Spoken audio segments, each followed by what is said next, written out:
There's this phrase that I've heard throughout the course of my life, and that is time heals all wounds. And I got to be honest with you, I'm not convinced. What I believe is that time and tenacity heals all wounds. We have to desire to be whole, right? We have to fight to be whole. We remember when Jesus ministered to the man by the pool of, I believe it was Siloam in Bethsaida. He said, "Do you want to be made well?" And so, our discussion or topic for the day kind of um, falls along the same lines of asking that question, but not only asking the question, but also acting on what's required for us to be made whole. In Proverbs 27:6, it says, "Faithful are the wounds of a friend, but deceitful are the kisses of an enemy." Well, I mean, it's obvious, right, that the kisses of an enemy are deceitful. But what in the world is faithful about the wounds of a friend?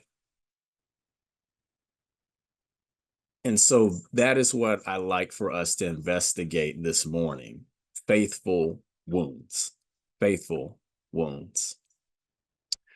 There's this book that I picked up back in May, early May. I was down in Florida with my parents celebrating my mother's birthday.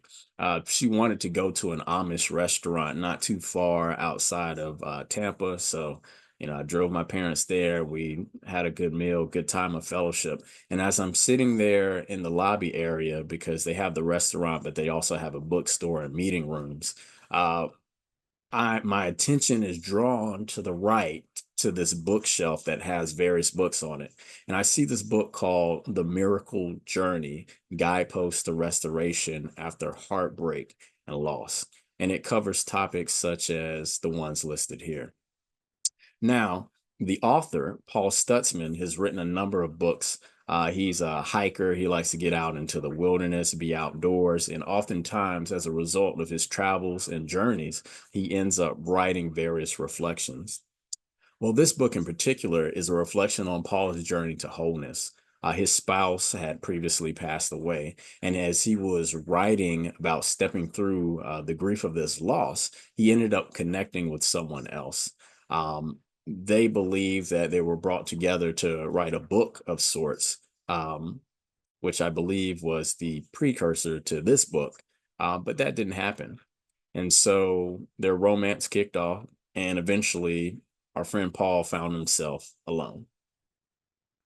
But out of this man's pain and anguish comes a testament of hope for those who have suffered loss that breaks hearts and shatters lives. Death, betrayal, disaster, abandonment, and even injustice. Paul offers us many guideposts along the way, rooted in scripture, assuring us, his fellow travel companions, that hope is certainly ahead. And it's not just ahead, but it's here to stay for those who want it. So on today, we are continuing our miracle journey. And specifically, we're lifting up the reality that we don't travel alone. The miracle that we need comes about and happens as we go and grow. That is, as we go and grow from I to we.